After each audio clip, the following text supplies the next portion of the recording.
pagkalubog sa utang at problema sa love life. Ilan lamang yan sa mga nakikitang dahilan ng Department of Migrant Workers o DMW at Overseas Workers Welfare Administration o OWA sa kaso ng suicide ng ilang overseas Filipino workers o OFWs sa Hong Kong.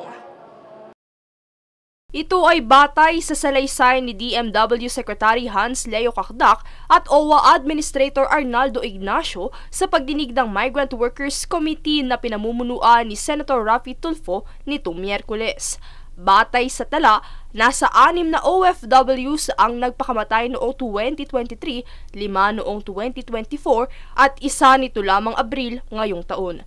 Ipinaliwanag ni Cacdac na isa sa mga dahilan ng pagkakabaon sa utang ng mga ito ay ang sobrang taas na interest rate kung saan legal umano ang 48% na patubo sa naturang bansa. Bukod dito ay may ilang kaso rin ng modus ang nagaganap sa pagitan ng mga agent at loan company na nagdudulot ng harassment sa mga debtor. Halimbawa na rito ang pagkuha ng importanteng detalye sa kanilang mga bank accounts kung saan ito ay gagamitin sa fraud operations na nagdudulot ng pagkakasangkot ng mga OFW sa money laundering na lingid sa kanilang kaalaman.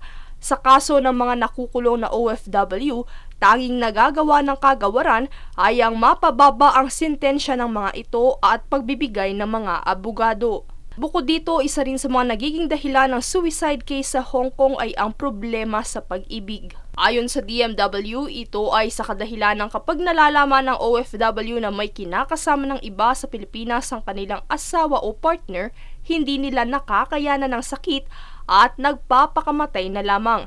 Kaya naman isa sa mga inilunsad na programa ng OWA ay ang Kabayan Hotline 1348 na layong magbigay advice at safe space sa mga kabayan natin abroad na liban sa kanilang pamilya, sila ay may makakausap upang paglabasan ng kanilang mga problema at kalungkutan. At upang mas marami pa ang mapagserbisyuhan nito, sinabi ni Ignacio na layo nilang i-expand ang call center hotline para sa mga kabayan natin abroad. Sanib puwersa na ho ito, DMW, OWA, joint call center. Maiseserbisyohan na ho rin natin sa aspetong monitoring, yung matagal ninyo ng advocacy. Lubos namang ikinatuwa ni Senator Tulfo ang naturang aksyon na ito ng mga ahensya. Princess Castro nag-uulat para sa Golden Nation Network.